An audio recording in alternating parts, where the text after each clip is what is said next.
Sedia, dan ini tidak pernah muncul di proses penyelenggaraan liga di Indonesia. Bahkan tidak ada pengumuman juga bagaimana ketika terjadi kekacauan, kita harus kemana, jalurnya bagaimana, dan bagaimana proses untuk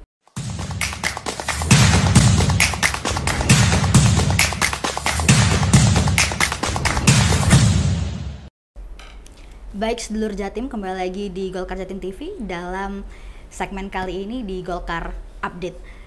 Tentunya pertama-tama kami ingin mengucapkan terlebih dahulu turut berduka cita, menyampaikan bela sungkawa sedalam-dalamnya untuk seluruh korban dari tragedi Kanjuruhan, yang mana ini adalah duka, bukan hanya duka untuk Kanjuruhan, tapi juga duka untuk Jawa Timur, bahkan juga duka untuk Indonesia.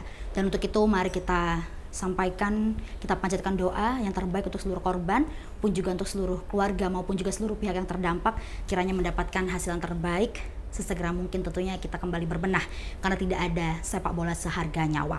Nah, untuk itu kali ini kita sudah bersama dengan salah seorang narasumber, yang mana beliau ini adalah seorang akademisi dari UNESA dan juga pengamat sepak bola di Indonesia. Sudah hadir tengah-tengah kita di sini bersama dengan Mas Rojil. Halo. Mas Rojil. Ya. Baik, untuk itu kita akan kurang lebih menelisik lebih jauh lagi kiranya apa yang bisa kita petik dari suatu tragedi yang memilukan sebenarnya, Mas Rojil, ya. Tapi perlu kita untuk belajar bersama-sama. Dan untuk itu Mas Rojil, kembali lagi, ini adalah suatu tragedi yang memilukan. Kembali lagi, akan ada ratusan korban, banyak sekali. Untuk itu pertama-tama respon, tanggapan dari Mas Rojil setelah pertama kali mendengar berita ini seperti apa, Mas Rojil? Pastinya kita semuanya berduka dan pasti kita bersedih karena sepak bola kemudian menjadi sebuah bencana dan menjadi tragedi. Oleh karena itu ketika tragedi Kanjuruhan ini terjadi, sisi sosial, sisi humanisme kita harus muncul, dan kemudian kita harus memiliki solidaritas bahwasanya ini adalah tragedi kemanusiaan, dan adanya korban sampai ratusan ini perlu untuk diusut tuntas, diinvestigasi, dan kemudian diambil sebuah keputusan yang bijak. Yang bersalah harus dinyatakan salah, dan kemudian ada evaluasi dari proses penyelenggaraan sepak bola di Indonesia, sehingga kedepannya sepak bola Indonesia ini menjadi sebuah tontonan yang lebih humanis dan kemudian sportif, dan bisa menjadikan permainan yang bisa dinikmati oleh semua kalangan, oleh keluarga, oleh perempuan dan anak-anak. Betul, karena sebenarnya sepak bola ini adalah olahraga yang memang olahraga family sebenarnya, kan hiburan sebenarnya untuk kita semua. Tapi hal yang terjadi kali ini cukup memilukan dan perlu adanya tadi evaluasi untuk bagaimana sepak bola bisa lebih humanis lagi ke depannya, begitu ya Mas Rojil, ya? Kurang lebih seperti itu. Memang olahraga dan kegiatan apapun itu apabila tidak direncanakan dengan baik dan kemudian tidak ada proses mitigasi, maka itu bisa memunculkan sebuah bencana. Oleh karena itu ketika tragedi Kanjuruhan ini terjadi, maka ada beberapa hal yang perlu kita garis bawahi. Yang pertama, bagaimana proses penyelenggaraan liga itu, apakah sesuai dengan standar, dan bagaimana kemudian pertandingan itu diselenggarakan. Yang kedua, bagaimana ketika pertandingan itu diwarnai dengan banyak kekerasan-kekerasan secara verbal, kemudian ada pitch invasion, dan kemudian ada penanganan dari aparat keamanan yang melepaskan gas air mata, kemudian ada kultur sepak bola di Indonesia, bagaimana infrastruktur sepak bola terutama stadion dan akses-aksesnya itu bisa dievaluasi dan kemudian bisa dinilai. Dan kemudian bagaimana cara mitigasi yang harus dilakukan, jalur evakuasi juga harus tersedia, dan ini tidak pernah muncul di proses penyelenggaraan liga di Indonesia. Bahkan tidak ada pengumuman juga bagaimana ketika terjadi kekacauan, kita harus kemana, jalurnya bagaimana, dan bagaimana proses untuk safety briefing lah kurang lebih, itu tidak pernah muncul. Jadi ini menjadi isu bersama yang kemudian semua stakeholder yang berkecimpung di dunia sepak bola harus turut memikirkan. Negara juga harus hadir, semuanya harus memikirkan yang terbaik sehingga menghasilkan sebuah formulasi-formulasi baru untuk kemudian bisa dijadikan sebagai landasan kedepannya sepak bola di Indonesia harus lebih baik lagi dalam proses penyelenggaraannya. Betul. Nah, ini yang juga perlu kita highlight bersama berarti ya Mas Rojil ya. Tadi Mas Rojil juga mengatakan evaluasi beberapa tadi poin-poin yang memang juga perlu untuk kita perhatikan lebih jauh.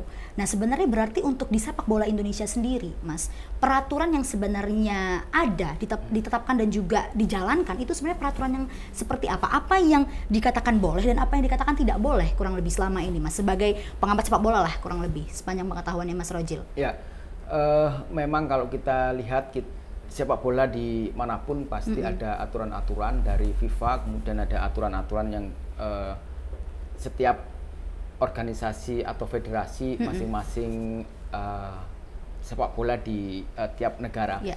Oleh karena itu ada beberapa evaluasi. Yang pertama yaitu jadwal pertandingan. Jadi memang jadwal pertandingan ini menjadi penting kapan diselenggarakan derby, terus kemudian dengan operator liga dan juga dengan keuntungan-keuntungan hak siar. Yeah. Nah, ini tidak boleh kemudian kedepannya hanya dilihat dari sisi keuntungan, tetapi bagaimana safety itu juga menjadi poin penting. Prioritas bahkan. Prioritas, karena begini, setiap derby yang dilakukan oleh tim dimanapun pasti diselenggarakan jadwalnya lebih sore. Biasanya seperti itu. Tidak kemudian malam, apalagi ketika dilakukan di Indonesia, infrastruktur untuk kemudian menuju ke tempat pertandingan, ke stadion, dan bagaimana transportasi itu juga tidak sebaik di Eropa. Kemudian bagaimana fasilitas di stadion ketika lampu dan lain sebagainya.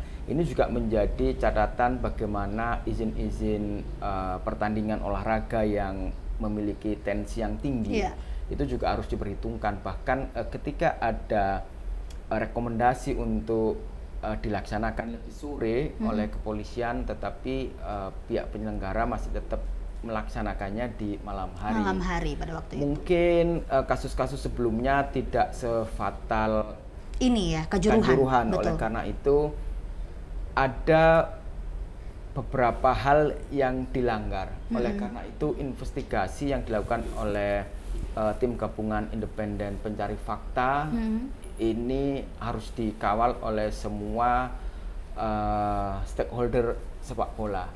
Jadi siapa yang kemudian nanti bersalah, baik itu dari penyelenggara, baik itu dari aparat, baik itu dari supporter, juga harus ditegakkan. Nah, ketika itu sudah ditegakkan, maka kedepannya pasti akan memunculkan rekomendasi-rekomendasi apa yang kemudian harus dilakukan dalam proses penyelenggaraan sepak bola di Indonesia, baik secara aturan, baik kemudian secara infrastruktur, baik kemudian profesionalitas yang kemudian dilakukan oleh semua yang terlibat dalam proses penyelenggaraan sebuah pertandingan sepak bola. Baik, oke. Mas Rojil juga seluruh sedulur Jatim. Tentunya juga para penonton juga sedulur Jatim pastinya juga sempat mendapatkan konsumsi informasi lah ya kan Mas ya. Ada beberapa informasi yang memang tersebar di seluruh media sosial, kejanggalan-kejanggalan juga tadi beberapa sempat disebutkan oleh Mas Rojil, kejanggalan yang terjadi di Kanjuruhan khususnya pada pertandingan tersebut pada waktu itu. Nah, tentu saja betul seperti yang tadi Mas Rojil sampaikan bahwa ini juga menjadi perhatian penting untuk kita seluruh stakeholder yang memang terlibat di sini ya kan, tidak hanya panitia tapi juga seluruhnya kita sebagai pecinta sepak bola pun juga pastinya perlu untuk memberikan perhatian lebih. Tapi juga kembali lagi dengan apa yang terjadi di Kanjuruhan adalah salah satu poin yang memang disoroti paling tinggi adalah penggunaan gas air mata tadi ini Mas Rojil. Nah, pertanyaan saya adalah sebagai pengamat sepak bola ya kan Mas ya, apakah memang sesuai dengan peraturannya FIFA bahwasanya penggunaan gas air mata tidak boleh, bahkan ada pun juga tidak boleh. Nah, tapi apakah kalau di Indonesia jika kondisi-kondisi tertentu yang mendesak, apakah itu boleh digunakan? Sepengalaman dan juga sepemahamannya Mas Rojil, kurang lebih seperti apa Mas Rojil? Kalau kita lihat dari proses pengamanan olahraga, terutama sepak bola, kasus-kasus yang melibatkan gas air mata itu itu seringkali terjadi ya. Kita memiliki proses historis panjang bagaimana gas air mata itu digunakan untuk membubarkan massa di dalam sebuah kerusuhan di dalam pertandingan sepak bola. Nah, ini yang kemudian perlu juga diinvestigasi oleh tim gabungan independen pencari fakta, bahwasanya apakah sudah dilakukan secara SOP ataukah ada pelanggaran-pelanggaran dalam prosesnya. Nah, hari ini sudah ada tersangka yang ditetapkan oleh Kepolisian Republik Indonesia. Nah, ini perlu juga nanti dibuktikan apakah kemudian sesuai dengan SOP atau tidak, karena ada beberapa pemicu ketika gas air mata itu membuat kepanikan massa dan kemudian banyak yang terinjak-injak.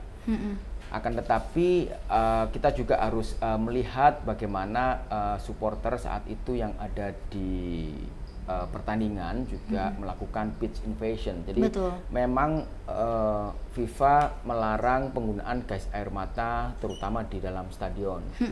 Nah, di dalam peraturan FIFA pitch invasion juga tidak dilakukan. Nah, ini tim pencari fakta. Artinya berarti pitch invasion ini sebenarnya tidak boleh? Tidak boleh. Dalam peraturan FIFA? Tidak boleh. Jadi artinya ada beberapa pelanggaran-pelanggaran ya terkait dengan gas air mata dan juga ada pitch invasion di situ. Nah, oleh karena itu kita juga tidak boleh menyalahkan sepenuhnya tindakan yang dilakukan oleh kepolisian, dan kita juga tidak bisa menyalahkan semua salah hal. satu. Ya, jadi ada juga ketika polisi mengamankan di sisi luar ketika pemain Persebaya bisa keluar dari hadangan massa meskipun menggunakan barakuda, rantis, dan kemudian mendapatkan serangan. Ini juga kita harus apresiasi kerja dari kepolisian. Nah, ini yang kemudian perlu tim gabungan investigasi pencari fakta itu bisa melihat mana sisi-sisi yang memang harus ada yang bertanggung jawab, baik dari aparat, kemudian baik dari supporter, dan kita tidak boleh berlindung dari atau atas nama kemanusiaan untuk kemudian bagi mereka yang melakukan pelanggaran-pelanggaran dalam proses terjadinya tragedi di Kanjuruhan. Betul, karena memang yang jadi utama adalah kebenaran tadi itu yang kita coba ungkap bersama. Baik, terakhir Mas Rojil, khususnya mungkin juga kerusuhan ini kan adalah hal yang beberapa kali pun juga terjadi. Cuman memang Kanjuruhan ini adalah yang terbesar, yang paling menyedihkan lah dari sepanjang sejarah yang pernah kita lalui di persepak bolaan Indonesia.